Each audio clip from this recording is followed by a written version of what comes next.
Sénégal asalaamaaleykum ñu ngi leen di nuyu di leen dalalaat jàmm suñu chaîne YouTube Sénégal Emploi Business foo leen mën a nekk ci àdduna bi comme ni ñu koy defee saay su ne ñëw waxtaan leen ci secteur primaire ak secteur secondaire li ma jaaxal li ma tiital moom laay toujours di insister di wax muy OGM yi nga xam ne dugg nañ Sénégal dugg nañ nag xam naa ne dootul am frein waaye gën sensibiliser informer pour ñi xamul xam ñi mu intéressé ñu gën a gëstu sur le cas tey nag li ñuy waxtaan gannaaw bi ñu waxtaanee lobbying bi waa fondation Bill et Melinda Gates def Monsanto et cetera bi passé ñëw nañ waxtaan ci li nga xam ne réellement moom mooy OGM tegal leen pour bi ak contre bi pour ngeen mën a juger seen bopp. tey damay ñëw ci stratégie de communication wu fondation Bill et Melinda Gates bi nga xam ne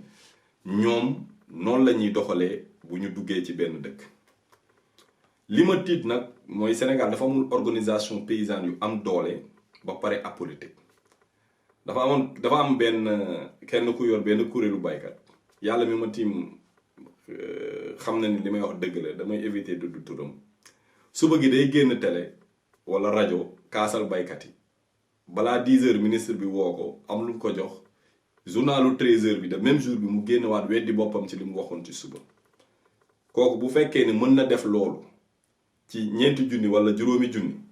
waxuma la nag la force de puissance de la fondation Bill et Melinda Gates bi nga xam ne ay 50 milliards de dollars la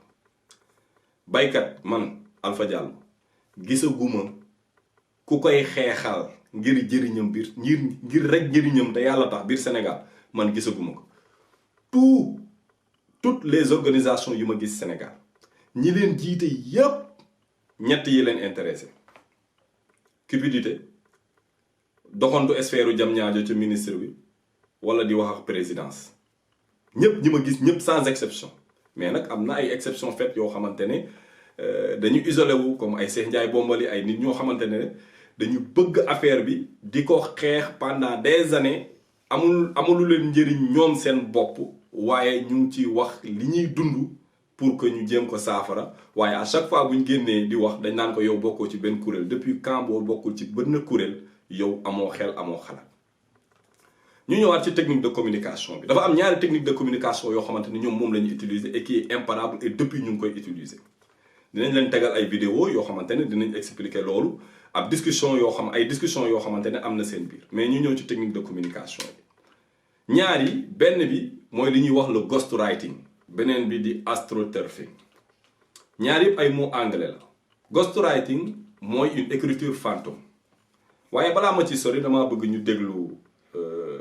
ki nga xam ne moo jiite ANB mooy agence nationale de la biosécurité biir Sénégal nga gis ne moom déjà ghostwriting bi daal na ko. maanaam loi bi ci tàmbali bi ba léegi ay loxo sénégalais rek ñoo si nekk amul loxo keneen donc ñi ko defar ay borom xam-xam ñu nekk fii ci Sénégal ñoo ñu bindal këyit gu njëkk gi. xaw ma bu baax ndax dégg ngeen li mu wax def ne këyit gu njëkk gi. dégluwaat leen ci Sénégal ñoo ñu bindal këyit gu njëkk gi. ça veut dire que bu waxee këyit gu njëkk gi am na këyit gu mujj ghostwriting comme ni ma ko waxee léegi mooy ab écriture fantôme loolu lay tekki ci nasaraan mooy maanaam tey yow da ngay bind li nga xalaat yow scientifique bi yónnee ko ki la bindloo corriger ko ne la non nii ak nii nga koy waxee yónnee war la ko ne la publier boobu kon donc loolu munoo wax ne yow yaa ko bind def na ko fu nekk. mën nañ si fàttaliku boo xamante ne amoon na fi année 2000 kenn koo xamante ne ngandam maamu docteur la woon biir Canada yoroon santé Canada boole si ñoom waa Monsanto ñu recruter ko di ko wax loo xamante ne moom gisul tinul dañuy bind rek ñëw def turam ci suuf signé mu jeex waaye duma sori naa leen jox benn communication interne diggante Monsanto ak genre scientifique yooyu di gëmloo nit ñi ne wax bi seen wax la. Le plus troublant est cette remarque d'un des cadres de Monsanto qui suggère de coécrire certaines publications. Les coûts seraient plus raisonnables en rédigeant nous-mêmes et des chercheurs ne feraient que réviser et signer pour ainsi dire. Rappelez-vous, c'est ce que nous avions fait avec Williams, Crouse et Monroe en 2000. Cet autre courriel à Cantox montre tout de même que Monsanto s'est gardé le dernier mot. Je vais réviser le manuscrit final avant d'envoyer à l'éditeur, dit un employé de Monsanto. Puis, dans un message privé à une collègue, Cantox pense que j'allais vraiment leur laisser faire la révision finale sans supervision. boo xoolee ci biir discussion bi yaa ngi gis bu njëkk bi mu ngi santaane scientifique bi muy waxal ne ko dama bëgg nga def correction yi def naa correction yi ak correction yi dama bëgg nga nangoo ko noonu. Deuxième bi muy waxal keneen koo xamante ne ñoom ñaar ñoo bokk liggéey mu ngi koy xamal naan kan kii dafa teg ne ni man dinaa ko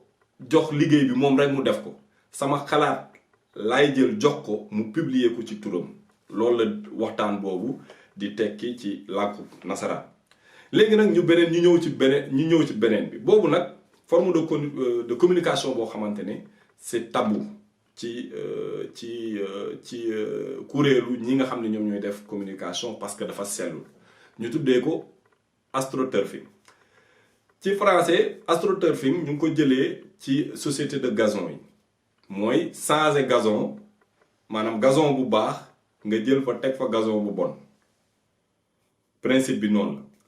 L'astroturfing Monsanto defoon na ko en 2018 bi mu ñëwee salon de l'agriculture bu Paris. teg benn initiative bu mu tuddee woon agriculteur et liberté. En fait en réalité du woon dara ab coquille vide la société la bu mu créé non association bu mu créé la gëmloo ne ay agriculteurs ci nekk mais dara nekk ci mais boo demoon ci stand boobu ay jigéen rek nga fay fekk te ñoom si seen communication dañ leen xamaloon ne bu leen mës a wax ñun ñoo nekk ci ginnaaw. léegi nag lii seen bébét mooy teg un faux pour attirer du vrai mooy bu ñu tegee faux stand boobu gis ne slogan bi c'est attirant baykat na am liberté. baykat bu fa romb gis loolu ne xaaral ma bindu ci lii ndax sama liberté lay woote. léegi nag ñu jël données wu baykat boobu mën ko teg ci biir système boo xamante ne fu ñu jógee di def ay seen affaires yi OGM wala glyphosate dañ koy génn ne baykat yi ak baykat yi ñoo ànd ak ñun. léegi nag préparé naa leen ci affaire boobu du yàgg di ngeen ko commencé gis sur le marché sénégalais ñu koy doxalee noonu. maa leen di gërëm di leen sant di leen ñaanal jaamu ba beneen.